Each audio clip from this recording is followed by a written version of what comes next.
Hi guys, आज है 3 नवंबर 2021 और हम डिस्कस करने वाले हैं द हिंदू न्यूज़पेपर के इम्पोर्टेंट आर्टिकल जो हमारे एग्ज़ाम पर्सपेक्टिव से इम्पोर्टेंट है।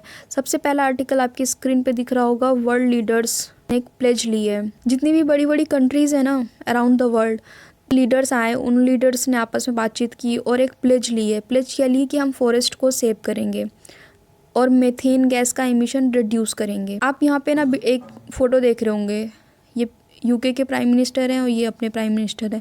तो जो कॉप मीटिंग चल रही है उसमें साइड लाइन में ना जो हमारे बायलैटरल रिलेशनशिप मीटिंग्स हैं उनको भी लेके PM Modi side by side उन मीटिंग्स को भी अटेंड कर रहे हैं। दुनिया भर के बड़े बड़े लीडर्स हैं वो पूरा वहाँ पे इकट्ठे हुए हैं और उन्होंने बोला है कि हम सब मिलके एक प्लेज लेते हैं। उन्होंने प्लेज ली है कि क्या प्लेज ली है कि भाई वो जो है फॉरेस्ट को सेव करेंगे। फॉरेस्ट को सेव करना भाई क्यों ज़रूरी है? फॉरेस्ट को सेव करना इसलिए ज़रूरी है क्योंकि आज आप देख रहे हैं कि न्यूज़ में आता रहता है कि ब्राज़ील के जंगलों में आग लगी, ऑस्ट्रेलिया में आग लगी और आर्कटिक रीजन का पार्ट था रसिया में, वहाँ पे भी आग लगी। तो जंगलों में आग लग रही है काफ़ी ज़्यादा। और मैं आपको बता दूं, जो इसमें एक रिपोर्ट आई है पिछले साल 2020 में ना हम लोगों ने लगभग एक डेटा के थ्रू, ये जो इन्होंने डिटेल्स दी मैं आपको बता रही हूँ, लगभग में हम लोग ना हर मिनट 27 फुटबॉल फील्ड के बराबर जो फॉरेस्ट है ना उसको खो रहे हैं। बहुत बड़ा चिंता का विषय है। तो इसलिए इसमें बात की गई कि भाई फॉरेस्ट को सेव करो, फॉरेस्ट को रिस्टोर करो। तो ये सब लीडर्स आए सामने, उन्होंने फंड को काफ़ी सारा फंड प्रोवाइड करने की बात की है। फॉरेस्ट को सेव करना है, रिफॉरेस्टेशन करना है। जो सेकेंड स्टेप लिया गया है वो लिया गया है मीथेन को लेके कि भाई मीथेन को भी कट करो। मीथेन भी बहुत इमिशन होता है मीथेन का, और जब मीथेन भाई एनवायरनमेंट में आती है ना तो ये बहुत लंबे समय तक रहती है और ये बहुत पॉल्यूटेंट गैस है और ग्लोबल वार्मिंग के लिए बहुत ज़्यादा रिस्पॉन्सिबल है। जब ग्लोबल वार्मिंग के लिए रिस्पॉन्सिबल है, जब आप मीथेन का इतना ज़्यादा इमिशन करोगे तो जाहिर सी बात है टेम्परेचर इंक्रीज़ होगा, और जब टेम्परेचर इंक्रीज़ होगा तो जो भी आइस शीट्स है ना वो पिघलेंगी, और जब आइस शीट्स पिघलेंगी तो क्या होगा, सी लेवल राइज होगा और इससे भाई जो छोटी छोटी कंट्रीज़ हैं, छोटे छोटे आइसलैंड्स हैं, उनका डूबने का खतरा बढ़ जाता है। क्या गया है कि जो फॉसिल फ्यूल्स है ना, फॉसिल फ्यूल्स का यूज़ कम किया जाए या उसको एकदम ख़त्म कर दिया जाए। फॉसिल फ्यूल्स हम यूज़ ना करें, बिकॉज जब फॉसिल फ्यूल यूज़ करेंगे तभी तो मीथेन का एमिशन होगा ना। और हम यहाँ पे बात कर लेते हैं मीथेन की। जो मीथेन गैस है ना ये बहुत ही स्ट्रॉन्ग गैस है फॉर पोल्यूटेंट, और आपको पता होना चाहिए जो मीथेन गैस है वो जो है नेचुरली भी एमिट होती है एनवायरनमेंट में और मैन मेड भी, प्लस एग्रीकल्चर से भी, और जो हमारे कैटल्स हैं उनके थ्रू भी। तो नाउ एनवायरनमेंट के थ्रू मीथेन एमिट होती है तो वो तो भाई हमारा एनवायरनमेंट की जो लाइफ साइकिल है उसमें बैलेंस हो जाती है, एक लेवल में ही एमिट होती है। बट अगर मैन मेड उसमें इंक्रीज़ कर दे भाई कि लव एनवायरनमेंट तो कर रहा है, हम लोग भी थोड़ा सा मीथेन कर देते हैं, तो वो ना खतरा बन जाती है भाई एक लेवल तक। ये हर एक चीज़ में एक लेवल होना चाहिए। जब आप मीथेन को ज़्यादा मात्रा में एनवायरनमेंट में छोड़ोगे तो ग्लोबल वार्मिंग बढ़ेगी, टेम्परेचर इंक्रीज़ होगा। मेड फॉसिल फ्यूल्स को हमें फॉसिल फ्यूल्स कम यूज़ करना चाहिए, ऐसी बात कही गई है इसमें। नेक्स्ट आपको पता होना चाहिए जो काऊ डंग होता है ना उसके थ्रू भी मीथेन बाहर निकलती है एनवायरनमेंट में। एंड मोस्ट इम्पॉर्टेंट, एग्ज़ाम में ऐसा पूछा जा सकता है कि भाई कौन सी खेती होती है जिससे मीथेन गैस सबसे ज़्यादा एनवायरनमेंट में निकलती है, तो वो पैडी होती है। ये क्या होता है ना, धान की खेती होती है। धान जानते हो आप लोग? धान ना चावल होता है, चावल को कहते हैं धान। तो भाई जो इसके छोटे छोटे पेड़ होते हैं ना, इनकी जड़ों में कुछ बैक्टीरियाज होते हैं, तो इसमें से ना मीथेन बहुत ज़्यादा एनवायरनमेंट में रिलीज़ होती है। तो ऐसे कम करना है तो थोड़ा सा हमें मतलब कुछ ऐसे टेक्निक यूज़ करनी चाहिए, कुछ मिनट में रिलीज़ हो रही है हम उसे एब्जॉर्ब कर सकें। कुछ ऐसे ट्री लगाने चाहिए जो एब्जॉर्ब कर लेते हैं पोल्यूटेंट गैसेस को। और ये जो आइसलैंड बेसिस कंट्री है वहाँ पे बहुत सारे आइलैंड्स हैं, तो उन्होंने भी ये कंसर्न जताया है कि भाई ग्लोबल वार्मिंग हो रही है, आइस शीट पिघल रही है, सी लेवल बढ़ रहा है, तो हमारा क्या होगा। तो हमारा ही क्या, और भी वो सारी आइलैंड कंट्रीज़ हैं, डेवलपिंग कंट्रीज़ हैं छोटी छोटी, तो वो सब खतरे में हैं। गाइज़ मैं यहाँ पे ना बहुत ही फ्रैंक लैंग्वेज यूज़ करती हूँ ताकि आप लोग को पढ़ते हुए स्ट्रेस ना हो, ऐसा ना लगे, आपको पॉइंट भी समझ में आ जाए और इजी लैंग्वेज भी हो। जैसे मैं बोल रही हूँ ऐसे आपको एग्जाम में नहीं लिखना है, ठीक है। इनफॉर्मल वे है बोलने का, मैं जानती हूँ, बट ऑल द टाइम तो पढ़ाई करते हो, बट जब अगर आप कुछ पढ़ रहे हो यहाँ पे मेरे साथ, मेरे चैनल से जुड़े हुए हो करंट अफेयर्स पढ़ने के लिए द हिंदू के, तो मैं चाहती हूँ ना उसमें थोड़ा आपके माइंड पे स्ट्रेस कम पड़े और बहुत आसान भाषा में आप आर्टिकल्स भी समझ जाओ। वह क्या है, लगभग 90 कंट्रीज़ जो हैं वो यूरोपियन यूनियन और यूएस के इनिशिएटिव साथ आई हैं। यूरोपियन यूनियन और यूएस का इनिशिएटिव क्या था, मीथेन को कम करने का। उन्होंने, इन लोगों ने क्या प्लेज किया है कि हम 2030 तक मीथेन का मिशन है उसको रिड्यूस कर देंगे। किस लेवल पे ले आएंगे, जो लेवल 2020 में था। और इनिशिएटिव को लगभग 90 कंट्रीज़ ने अपना सपोर्ट दिया है। और फॉरेस्ट को बचाने के लिए, फॉरेस्ट को सेव करने के लिए लगभग 90 बिलियन डॉलर ऐसा खर्च वाले हैं फॉरेस्ट को रिस्टोर करने के लिए कंट्रीज़। क्या है ना, जब ये सारी प्रॉब्लम्स होती हैं, फॉरेस्ट नहीं रहता है, फॉरेस्ट जल रहा है, जैसे मैंने बता दिया कि लगभग 27 फुटबॉल फील्ड के बराबर हम एवरी मोमेंट एवरी मिनट हम अपना फॉरेस्ट लॉस्ट खो रहे हैं। तो इन सब से क्या होगा भाई, सूखा भी आएगा, बाढ़ भी आएगी, भुखमरी, ये सब फेमाइंस आएंगे। तो इन सब से बचने के लिए भी क्या करना है भाई, हमें फॉरेस्ट को सेव करना है, क्लाइमेट चेंज से टैकल करना है। यहाँ पे ना एग्रीमेंट हुआ है, जो 12 टॉप कंट्रीज़ है, रिचेस्ट कंट्रीज़, डेवलप्ड कंट्रीज़, उन्होंने बोला है कि हम ना 2021 से लेके 2025 तक ना हम ना 12 बिलियन डॉलर अमाउंट प्रोवाइड कराएंगे जो भी डेवलपिंग कंट्रीज़ है, वल्नरेबल कंट्रीज़ हैं या स्मॉल आइलैंड्स हैं, उनको प्रोवाइड कराएंगे ताकि वो ग्रो कर सकें, वो अच्छी टेक्निक का इस्तेमाल कर सकें, फोरकास्ट कर सकें एनवायरनमेंट का। तो ये जितना यहाँ से लेके यहाँ तक था वो मैंने आपको समझा दिया। अब ये विंडो आप देख रहे हो, इसमें छोटे छोटे 3 हेडिंग्स पड़ी हुई है, ये ना पेज 12 पे दी गई है, तो हम वहाँ पे इसको समझेंगे। अभी आर्टिकल आपको अपनी स्क्रीन पे दिख रहा होगा, एयर क्वालिटी से रिलेटेड है। अब मैंने ना प्रीवियस वीडियो में एयर AQI पढ़ा दिया है, ठीक है। रह जाता है सफ़र, ठीक। ऐसा इसमें कुछ नहीं लिखा है जो मैं बता दूँ और आपके प्रीलिम्स या मेंस में आ जाए। यहाँ से जो हमें पता करने वाली बात है वो AQI या सफ़र की बात है, ठीक। तो AQI मैं बता चुकी हूँ, जो नए व्यूअर्स हैं अभी आए मेरे चैनल पे, वो मेरी प्रीवियस वीडियो को देख सकते हैं, मैंने बहुत अच्छे से समझाया है AQI। अब हम यहाँ पे ना सफ़र समझ लेते हैं। सफ़र क्या है? सफ़र क्या है? System of air quality and weather forecasting and research. अब ये जो सफ़र है ना भाई, इससे ना ऑलरेडी क्वेश्चन पूछ चुका है UPSC, ठीक है। और ऐसी फ्यूचर में संभावनाएं भी हैं कि पूछे जा सकते हैं क्वेश्चन, बिकॉज ना बहुत सारे इंपॉर्टेंट पॉइंट्स हैं जो निकल के आते हैं। तो मैं बहुत सारे इंपॉर्टेंट पॉइंट आपको बताऊंगी, आप उनको कहीं नोट डाउन कर लीजिए या फिर जैसे भी आप जहाँ भी स्टोर करते हो स्टोर कर लो। ये किसने इंट्रोड्यूस किया है, पूछ लेता है ना एग्जाम में, किसने। तो आप क्या सोचोगे भाई, ये तो एनवायरनमेंट मिनिस्ट्री ने इंट्रोड्यूस किया होगा, एयर क्वालिटी से रिलेटेड है, पर्यावरण से रिलेटेड है। नो भैया, नहीं भैया, ये ना एनवायरनमेंट ने नहीं, एनवायरनमेंट मिनिस्ट्री ने नहीं, ये ना अर्थ मिनिस्ट्री ने लॉन्च किया है, earth science, ministry of earth science. तो ये तो हो गया पहला पॉइंट। दूसरा क्या है कि ये मीज़र क्या करता है। अब सफ़र बन तो गया और अर्थ मिनिस्ट्री ने लॉन्च भी कर दिया इसको। ये क्या करता है ना, ये एयर क्वालिटी, जो मेट्रोपॉलिटन सिटी, यहाँ पे इंपॉर्टेंट कीवर्ड हो जाता है मेट्रोपॉलिटन सिटी। ऐसा नहीं कि पूरे भारत में सारे सिटी के सारे जिलों को, स्टेट को ये कवर कर रहा है, नहीं भाई नहीं, सिर्फ मेट्रोपॉलिटन सिटीज़ की जो एयर क्वालिटी है उसको मेज़र करता है और वहाँ का जो भी ओवरऑल पोल्यूशन है उसको लेवल को देखता है। मेट्रोपॉलिटन सिटी है जिन पे क्या होता है, ज़्यादा पोल्यूशन हो जाता है तो उसको मेज़र करता है। इसकी ये ना इंडिजिनियसली डेवलप्ड है, ये हमारे इंडिया का बना हुआ सिस्टम है, हमने बाहर से नहीं लिया है। और कौन सा इंपॉर्टेंट पॉइंट यहाँ से निकल के आता है, ये जो है 24/7 के बेसिस पे वर्क करता है और real time air quality index provide करता है। जो एम है ना, जो इसका गोल है ना, वो क्या है ना, जो पब्लिक है ना उसके बीच में एक अवेयरनेस फैलाना एयर क्वालिटी को लेके, कि उनकी सिटी में एयर क्वालिटी कैसी है, ताकि वो भी थोड़ा सा पार्टिसिपेट कर सके एयर क्वालिटी में जो पोल्यूशन है उसको मिटिगेट करने के लिए। सबसे अगला मोस्ट इंपॉर्टेंट पॉइंट आ रहा है वो ये है कि ये जो सफ़र इनिशिएटिव है ये इंटीग्रल पार्ट है। किसका पार्ट है? इंडिया का जो पहला इनिशिएटिव था air quality early warning system operational in Delhi, तो ये इसका इंटीग्रल पार्ट है सफ़र।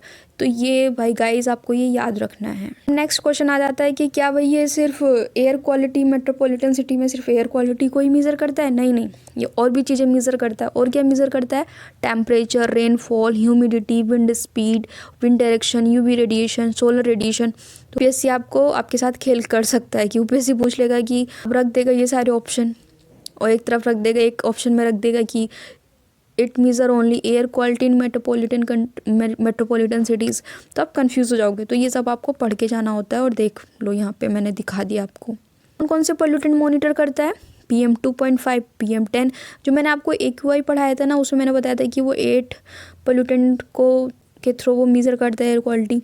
अब ये क्या करता है, इसमें देख लो, इसके अलग हैं, इसके थे ना एयर क्वालिटी के, वो नहीं है, इसमें थोड़े से डिफरेंस भी। इसमें देखो मरकरी है, टॉलिन है, जाइलिन है, बेंजीन है, सल्फर डाइऑक्साइड है, कार्बन मोनोऑक्साइड है, नाइट्रोजन ऑक्साइड है, PM2.5 है, PM10 है, ओजोन है। गाइस मैंने यहाँ से आपको सफ़र के बारे में सब कुछ बता दिया। AQI के बारे में पहले से ही बता चुकी हूँ। अब चलते हैं नेक्स्ट आर्टिकल पर। देखो नेक्स्ट आर्टिकल आप अपनी स्क्रीन पे देख रहे होगे, DAC से रिलेटेड है।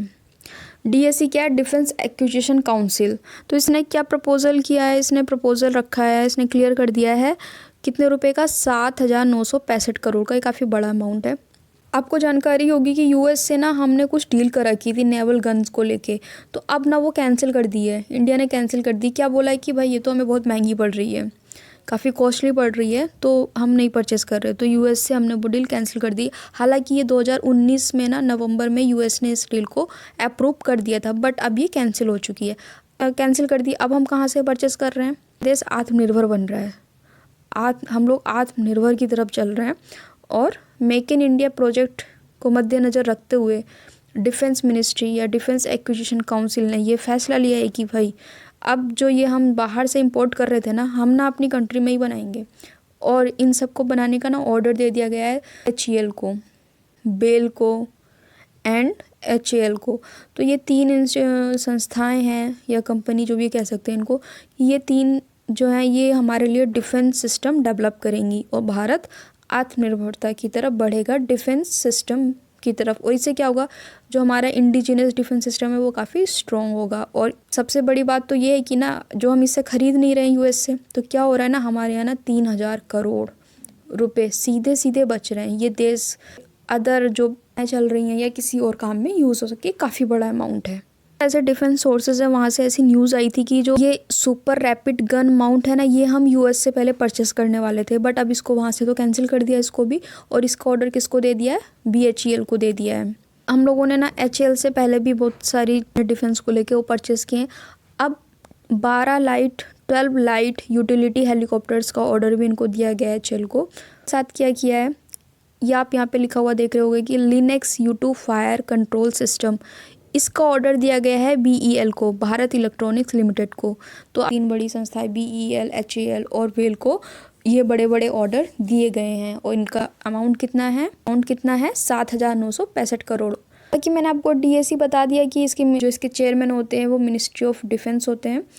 और ये DAC का जो मेन रोल है ना, वो मॉनिटर करना है, पॉलिसी बनाना है, जितने भी इक्विपमेंट हम परचेस करने वाले हैं, किस कंट्री से परचेस करेंगे, कहाँ से नहीं परचेस करेंगे, कौन सा हमें इक्विपमेंट चाहिए, कौन सा नहीं चाहिए, उसके रिगार्डिंग ये काउंसिल है।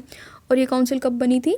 ग्रुप ऑफ मिनिस्टर ने रिकमेंड किया था आफ्टर द कारगिल वार, ये काउंसिल एग्जिस्टेंस में आई है।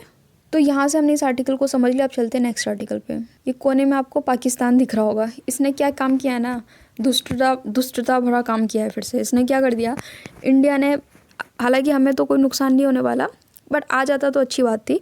इसने क्या किया है ना, इंडिया ने ना बहुत सारी कंट्रीज़ को इनवाइट किया, like Russia, Uzbekistan, Kyrgyzstan, Tajikistan, China, Pakistan को भी। क्यों इनवाइट किया? इसने इनवाइट किया कि भाई सब लोग के जो नेशनल सिक्योरिटी, इंडिया ने बोला कि भाई जो सबके नेशनल सिक्योरिटी एडवाइज़र हैं, जैसे इंडिया के अजीत डोभाल हैं, तो ऐसे इन कंट्रीज़ के भी हैं कि भाई सब आ जाओ दिल्ली में एक मीटिंग कर लेते हैं। किसके रिगार्डिंग? अफ़गानिस्तान के रिगार्डिंग। अफ़गानिस्तान में क्या हो रहा है सभी को पता है, वहाँ पे तालिबान की सरकार आ चुकी है, ह्यूमैनिटेरियन क्राइसिस हो रही, भुखमरी आ रही है और बहुत ज़्यादा मतलब वहाँ पे हालत ख़राब है। तो और आतंकवाद तो वहाँ पे बढ़ ही रहा है। तो आतंकवाद जब बढ़ेगा भाई, उससे क्या होगा, इंडिया को भी खतरा है, कंट्री को खतरा है। तो इन सबको टैकल करने के लिए एक मीटिंग कर लेते हैं, क्योंकि इंडिया ने एक मीटिंग रखी और इन सबको इन्वाइट किया।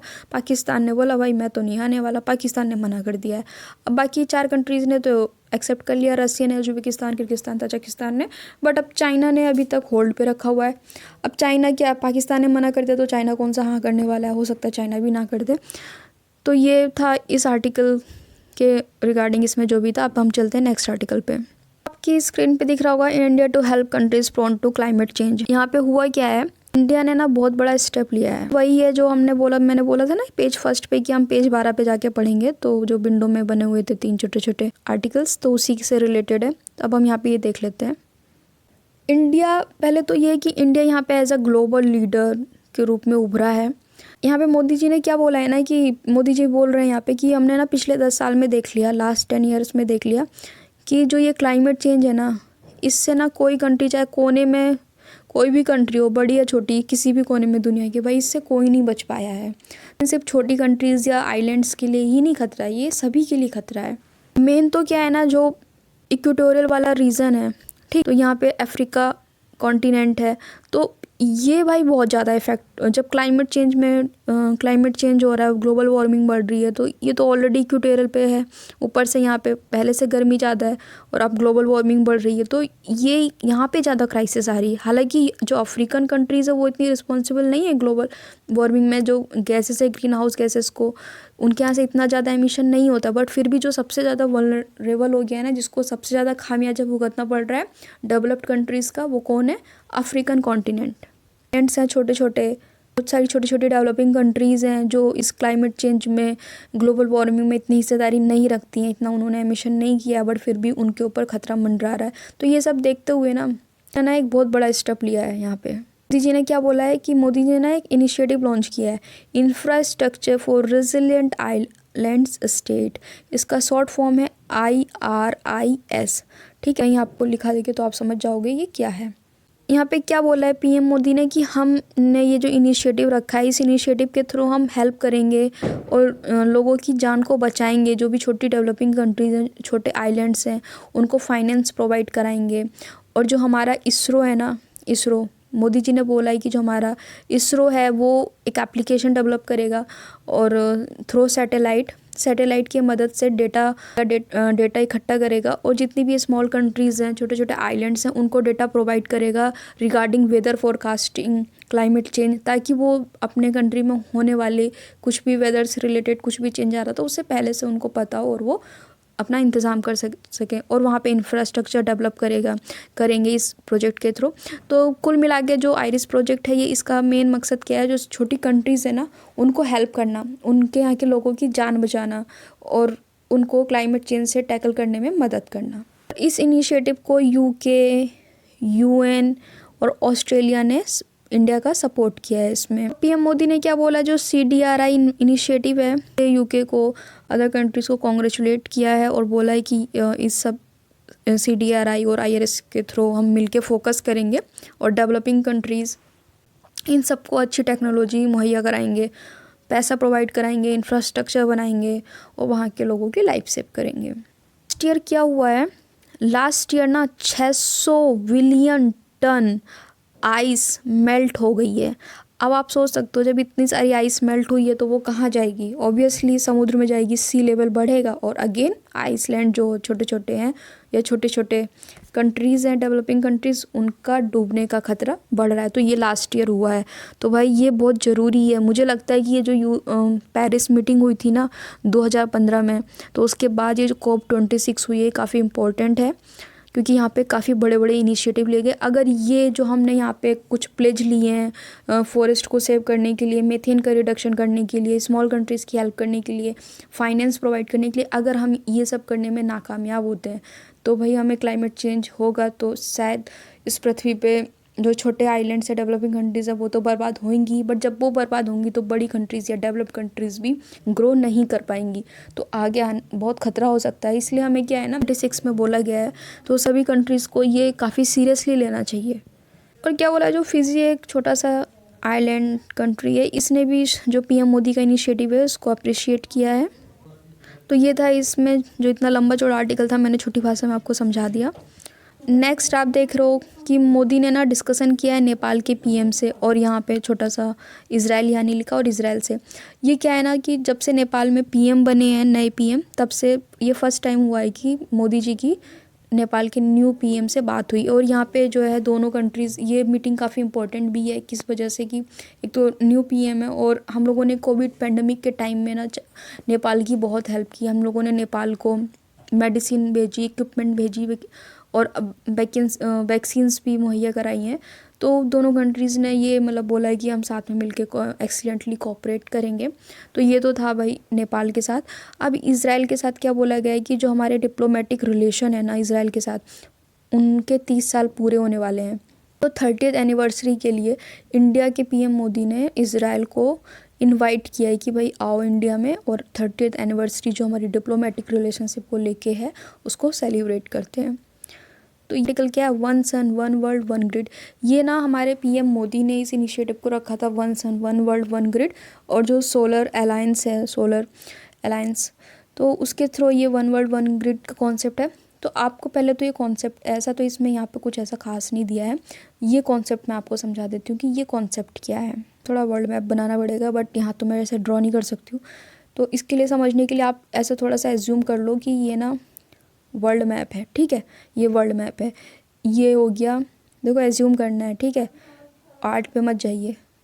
और ये हो गया हमारा नॉर्थ अमेरिका, ये साउथ अमेरिका, ये हो गया हमारा अफ्रीका कॉन्टिनेंट, ये हो गई हमारी यूरोपियन कंट्रीज़, ये हो गया हमारा रसिया, ये हो गया हमारा अरेबियन पेनिनसुला, ये हो गया हमारा इंडिया, ये हो गया हमारा ऑस्ट्रेलिया ओशियन, और इधर हो गया हमारा चाइना। हमारा चाइना नहीं, चाइना हो गया इधर, ठीक है, इधर हो गया जापान, ठीक है। तो गाइस ओके, ये एज्यूम करिए कि ये वर्ल्ड मैप है, ठीक है। अब यहाँ पे समझना है आपको सिस्टम की, ये one sun one world one grid क्या है, ये कॉन्सेप्ट आपको समझ में आना चाहिए। तो एक पार्ट तो ये हो गया धरती का, एक पार्ट ये हो गया, यहाँ पे सन है, ठीक है। जब सन राइज होता है, मान लो इधर मॉर्निंग है, सुबह है, तो सबसे पहले सूरज की किरणें कहाँ पर पड़ती हैं, जापान में, ये आपको पता होना चाहिए। तो जब इधर दिन होगा तो इधर क्या होगी, रात होगी। तो जो one solar one grid one world का सिस्टम है, वो क्या है कि एक ही समय में हम पूरी दुनिया में ना जो इलेक्ट्रिसिटी है ना वो यूज़ करें, सोलर एनर्जी के थ्रू जो जनरेट हुई है वो इलेक्ट्रिसिटी यूज़ करें एक ही समय में। अब भाई बात ये है कि इधर तो दिन हो रहा है, इधर तो रात हो रही है, तो रात में थोड़ा ना सूरज उग रहा है, तो एक ही समय में कैसे यूज़ कर लेंगे। तो इसके लिए क्या करना है कि जैसे यहाँ पे अब दूसरा कॉन्सेप्ट क्या है कि इलेक्ट्रिसिटी को ना हम ना स्टोर करके नहीं रख सकते हैं। इलेक्ट्रिसिटी जनरेट हो रही है और हाथों हाथ इसको हमें यूटिलाइज़ करना होता है। तो जब यहाँ पे दिन होगा ना, तो यहाँ पे जितनी भी, जैसे इधर ऑस्ट्रेलिया हो गया, जो छोटे छोटे आइलैंड्स हो गए या अदर कंट्रीज़ होगी, तो यहाँ पे क्या है, सोलर पैनल लगा दिए जाएंगे। यहाँ पे सब सोलर पैनल लगा दिए गए हैं, तो ये इलेक्ट्रिसिटी जनरेट करेंगे दिन में। इधर रात हो रही होगी, तो जो यहाँ पे खपत हो रही है वो हो रही, जो रिमेनिंग बच रही है यहाँ से ना अंडर सी केबल लेके जाएंगे, यहाँ से अंडर सी केबल लेके जाएंगे, और यहाँ पे से साउथ अमेरिका कॉन्टिनेंट से कनेक्ट कर देंगे, फिर नॉर्थ अमेरिका से कनेक्ट कर देंगे। तो इस तरीके से क्या होगा, इधर ये अफ्रीका कॉन्टिनेंट से भी कनेक्ट कर देंगे। तो इनसे क्या होगा ना कि यहाँ से इधर रात हो भी रही होगी, तब भी क्या है, यहाँ पे तो बिजली जनरेट हो रही है ना, और इतनी जनरेट हो रही है कि भाई ये तो यूज़ कर ही रहे हैं, साथ में इनको भी प्रोवाइड किया जा रहा है।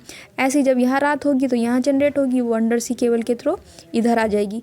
तो ये है system one sun one world one grid का। आई होप आपको समझ में आ गया होगा। गाइज़, आपको अगर मेरी वीडियो अच्छी लगी हो, मेरा पढ़ाने का तरीका पसंद आ रहा हो, तो प्लीज़ आप मेरे चैनल को सब्सक्राइब करिए, बिकॉज़ सब्सक्राइबर होना बहुत ज़रूरी है। अगर सब्सक्राइबर्स नहीं होंगे तो मैं वीडियो किसके लिए बनाऊंगी। तो अगर आपको मेरा जो मैं कंटेंट प्रोवाइड करा रही हूँ वो अच्छा लग रहा है, तो आप चैनल को सब्सक्राइब करके ही जाइए अगर आपने यहाँ तक वीडियो देख ली है तो। और वीडियो को लाइक भी कर दीजिए और चैनल को सब्सक्राइब कर लीजिए।